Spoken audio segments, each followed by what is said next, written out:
As we have resource persons from India and abroad, I now call Professor Jyotsna Pattnaik. She is from California State University, Long Beach, USA. I request ma'am to please come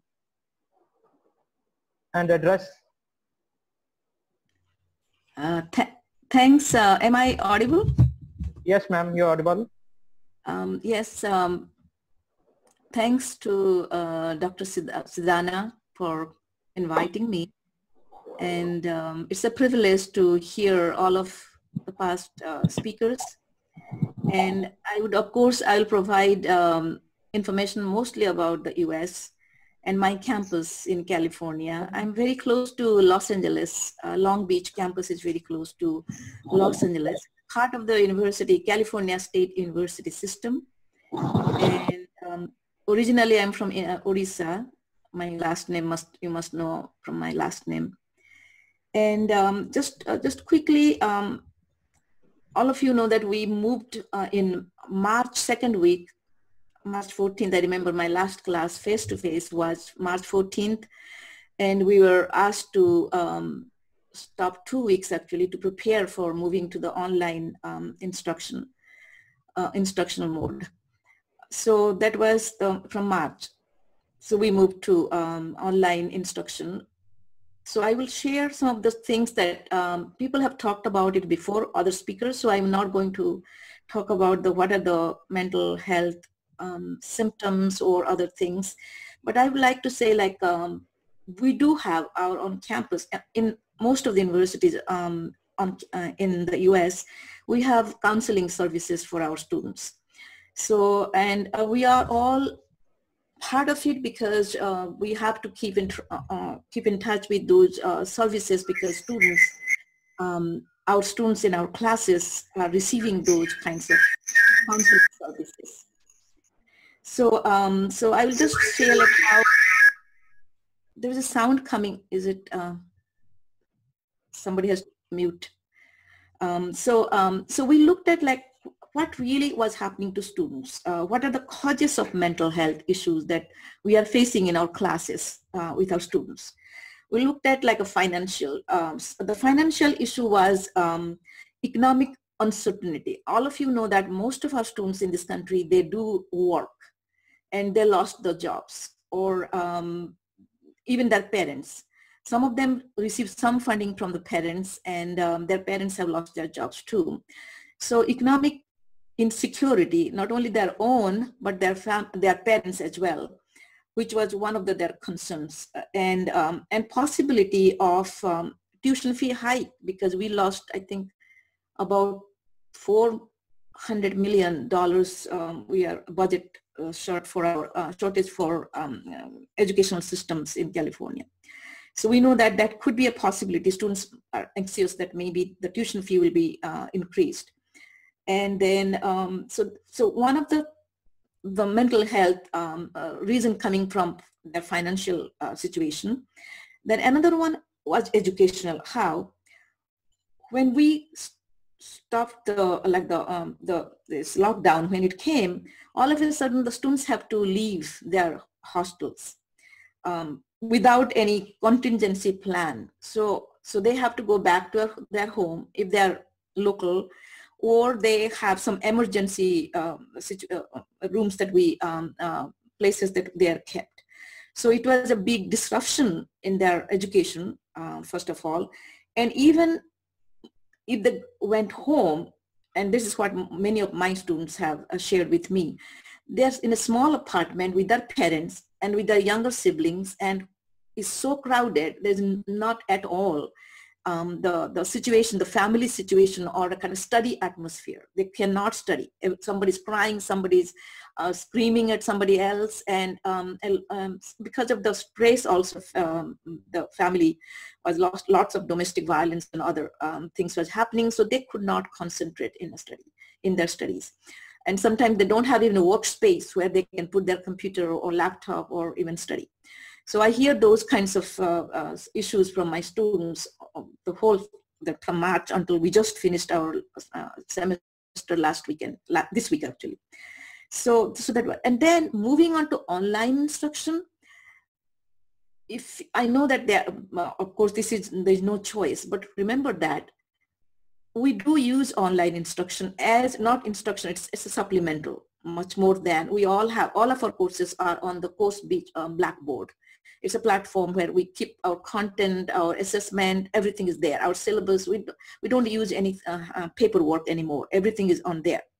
But total online, we have very few courses on our campus because professors don't want full online. We do hybrid. I like hybrid classes. I alternate. 1 week we meet face to face, another week everything is on the they do on online.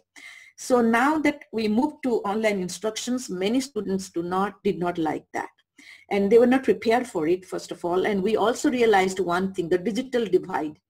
Long Beach campus, my campus actually supports a lot of low-income students because these are very close to LA, Los Angeles.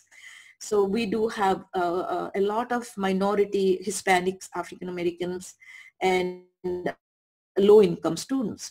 So we realized from that many of these students do not have on their own laptop. Internet also at home, they do not have access to internet. And sometimes what happened during this semester, I realized students will write to me that my computer broke because these are old computers. They don't have money to buy new, so they are using all these old computers. And if it broke, then it takes a long time now. They send it to the Apple or somewhere or any other stores. It takes a long time to get it back. So it was another challenge that they cannot finish that assignment. They cannot. I have no access that they are using their phone to access my my lecture or something, and sometimes they don't have even enough money to add more data to their phone. So lots of complaints like that. So we realized that which we did not think beforehand, because they had access to library and everything is like we are open until 1 o'clock at night, students there. So we did not know that students will have problems when we move to this online instruction in the way, and they will not do very well in their exams and other things too. So that was one of the things we realized. And another thing is career.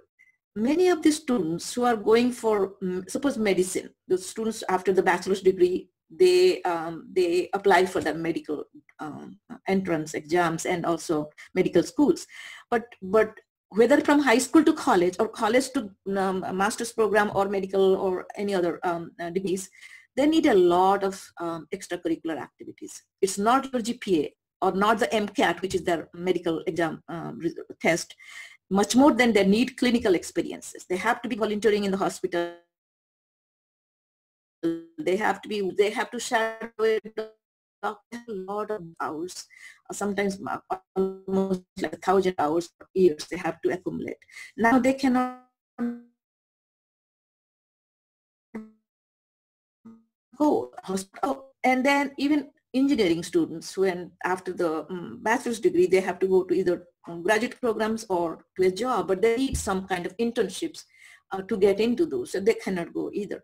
So that was one of their anxiety, because how am I going to apply to what will happen to my extracurricular activities? So that was another issue for many of the students. Anxiety was bringing depression there. And then of course have shared with me, because we had almost half of the semester, 4 or 5 weeks of the semester, from January until March, we had face-to-face sessions. So they had that. We used to group activity. We do a lot of the class and presentations, of course. So now they lost that contact, and they were saying to me that it's not the same.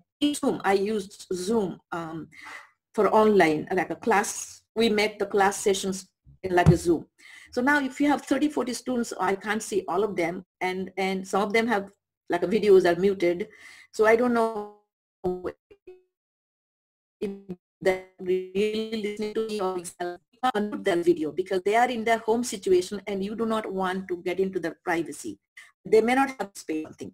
So I can't even ask them. So I did not even know that they are, and they told me that they did not feel the seriousness of the course the way in the classrooms with their friends and peers working in projects or something.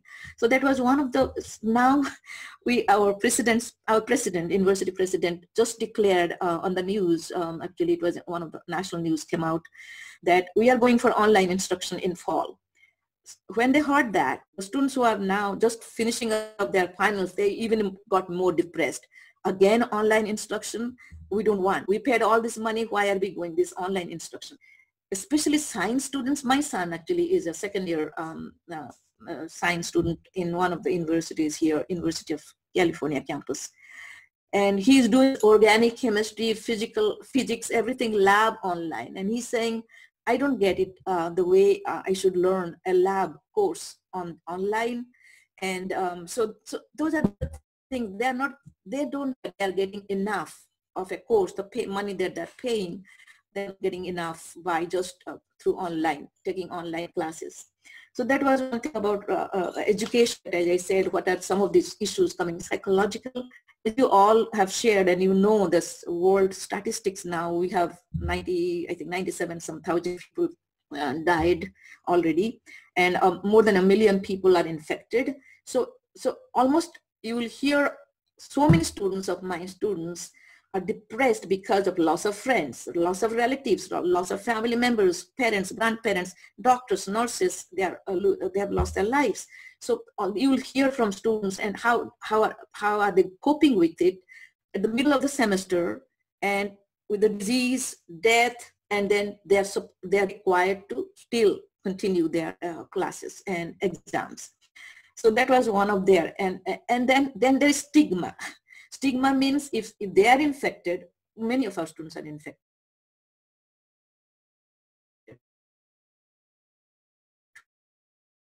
especially long rate of infection. So it's very common that it happens to our students and their family members. But it is a stigma because they don't want to share because they're friends with their friends, because if their family members are infected, they're in hospital, they don't want to share because everybody is like worried about this. It's kind of a stigma now that who has this disease. So people are like, that's why they can't even talk about their mental situations because what they're going through at home because of the stigma too. And physical distancing, of course, lack of social support. We do have these counseling services online. Now they are also the insurance is covering actually they call it telehealth. So insurance will cover all these videos, audios, and everything they will cover too. But it's not the same way. Our university counseling services are often services, but again, it's very delayed. It's not, they're not getting in the timely. It's slower than the regular kind.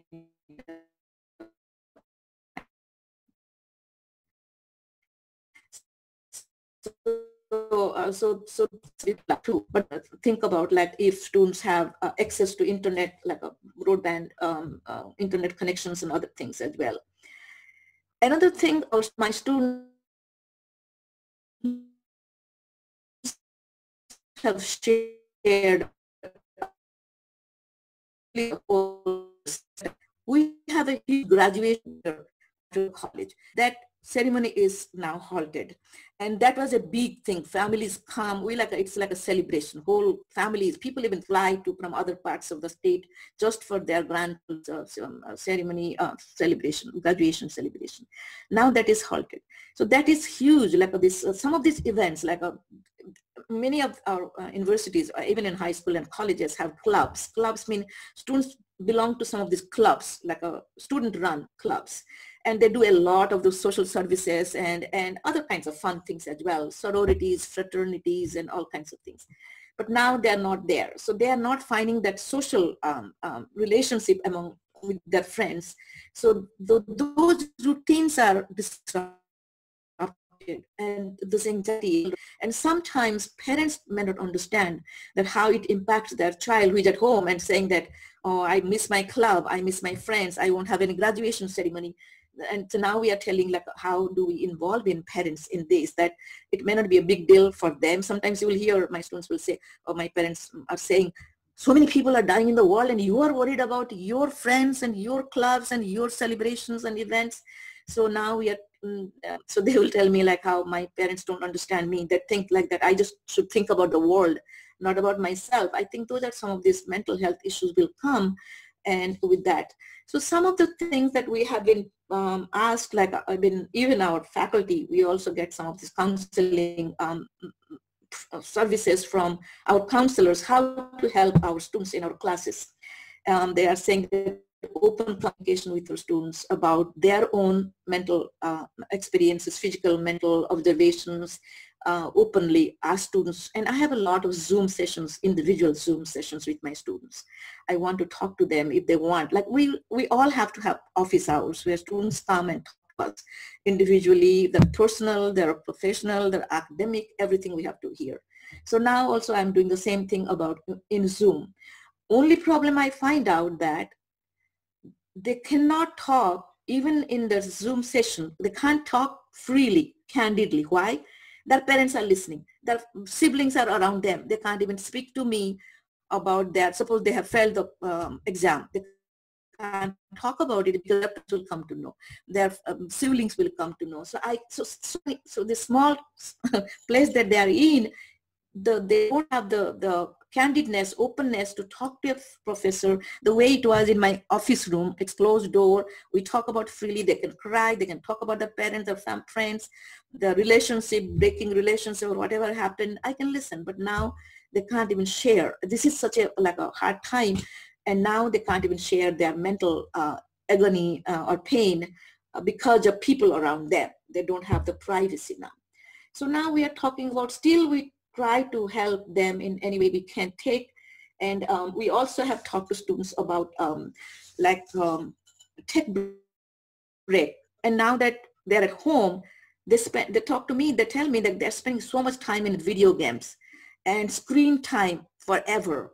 So they do not have any, they don't go out for even a little bit running around or exercise or nature walk or something. If they have access to some parks or something, they're not going out either because they're so depressed. But that is the thing that we tell them, my students, I tell them that you need to take a break. Do not interesting video games forever or news. First of all, our people are telling, like SIE are telling us, more than 30 minutes about COVID-19 should not be okay. It's too much anxiety more.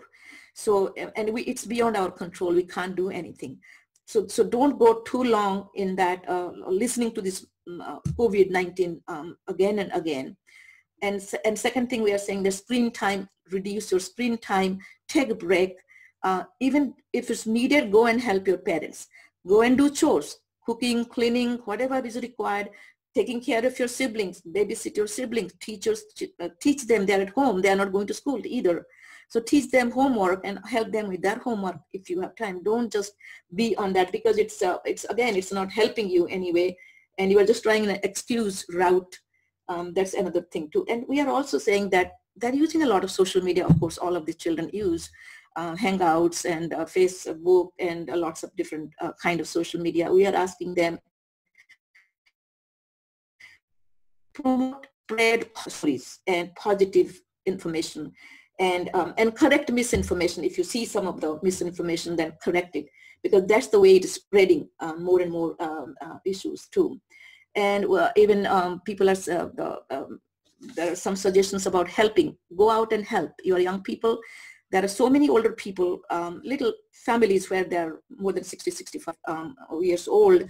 Go and help them in grocery shopping. Go and help them, ask them, need groceries, I can go and bring the groceries, but keep all the masks and everything, but you can go and help. So there are lots of ways that we are trying our students to help them. We also know that there are students, there are two categories of students in mental health services. Those who have continuing services, because it's not just COVID-19. They have had mental health issues even before. Those are even going down with this COVID-19. So we are looking at those, what kinds of strategies have helped our students before, those who have receiving mental health services from in the university. And then we're separating them from those new ones who are coming up because of some of these new issues that have come up in their lives. So we are looking at those to that. So what the university has done, looking at financial, educational issues and psychological issues as well. So recently, the university, not recently, after we found out that some of these issues are coming up, like they don't have internet, so sorry, they don't have a laptop, or they have an old computer that is broken or something is needed to be fixed. So the university actually loaned laptops to students. Students who do not have laptops, they took it from the university. So we did that. The university did a fundraising. Almost all of us have paid, like I paid like a $250, there's a maximum $250. We paid it, I think about $40,000 to $50,000 were raised just to help the students who need that extra help. They do not have housing, they cannot leave, they don't have family around or something. So we give them some temporary housing money for that. They paid for some of the things that they paid for their emergency housing, meal assistance. Some of the students are like, didn't have money to buy food. So we give them some food, how much, so they have written all these things, emergency grants, and students were also they got scholarships, for need-based scholarships for that thing. So we're trying different ways to first identifying those who lost jobs. They were given money for the time being because they have to support food and other services as well. So we're trying to find like what are the ways we can help. We asked grants. I think we asked the state for the grant because we serve a lot of low-income students. So we got grants for our students. So we distributed that money to students. And now in this summer, we are going to get a lot of professional development training, faculty actually, because as I said, many faculty did not offer online hybrid. They wanted face-to-face lessons. So now in this summer, we are going to get more training how to use Zoom and other synchronous online training, because we are going for that in fall. In the fall semester, we'll have again next 4-6 months. Summer totally, this line and fall means like from August through December.